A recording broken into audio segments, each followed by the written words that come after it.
இந்த உலகத்திலேயே மிகப்பெரிய சக்தி எதுக்கு இருக்குது அப்படின்னா நம்ம மனசுக்கு தான் இருக்குது. ஒரு சிஷ்யனும் ஒரு குருவும் ஒரு வழியாக நடந்து போயிட்டு இருந்தாங்களாம். போயிட்டு இருக்கும்போது பார்த்தா திடீர்னு ஆற்றுல ஒரு பொண்ணு தவறி விழுந்துட்டாலாம்.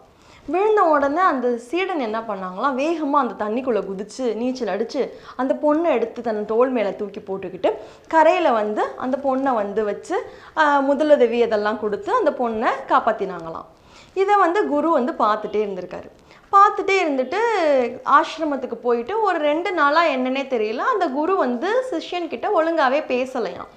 இந்த சிஷ்யனும் என்ன காரணம்னு தெரியலையே, குரு நம்மள்கிட்ட ஒழுங்காக பேச மாட்டேங்கிறாரே அப்படின்னு சொல்லிட்டு, சரி நம்ம கேட்டுருவோம், ஏன் இந்த மாதிரி இருக்காருன்னு கேட்டுருவோம் அப்படின்னு சொல்லிட்டு குரு கிட்ட போய் கேட்டிருக்காரு. குருவே, ஏன் 2 நாளாக நீங்கள் என்கிட்ட பேசவே மாட்டேங்கிறீங்க சரியாவே அப்படின்னு சொல்லி கேட்டிருக்காங்க.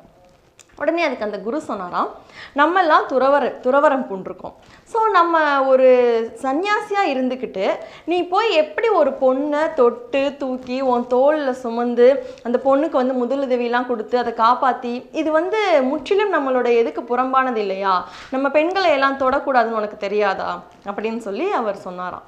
உடனே அதுக்கு அந்த சீடன் பதில் சொன்னாராம், குருவே, ஒரு பொண்ணுன்றதை தாண்டி அந்த இடத்துல ஒரு உயிராக தான் நான் அதை பார்த்தேன். அந்த உயிர் தண்ணியில் தத்தளிச்சுக்கிட்டு இருக்கும்போது கண்டிப்பாக அதை காப்பாற்ற வேண்டிய ஒரு பொறுப்பும் நமக்கு இருக்குது.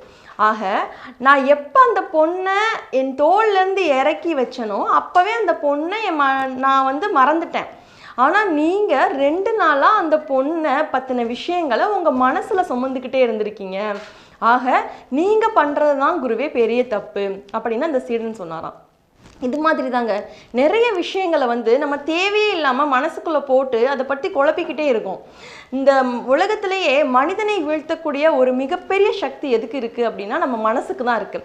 அந்த மனசு அப்படின்றது தெளிவாக உண்மையாக நேர்மையாக இருந்தது அப்படின்னா கண்டிப்பாக நம்ம எதை பற்றியும் கவலைப்பட தேவையில்லை, எதுக்குமே பயப்பட தேவையில்லை. ஒவ்வொரு நாளும் நமக்கு சந்தோஷமாக இருக்கும். மீண்டும் இன்னொரு நிகழ்வில் சந்திப்போம். நன்றி.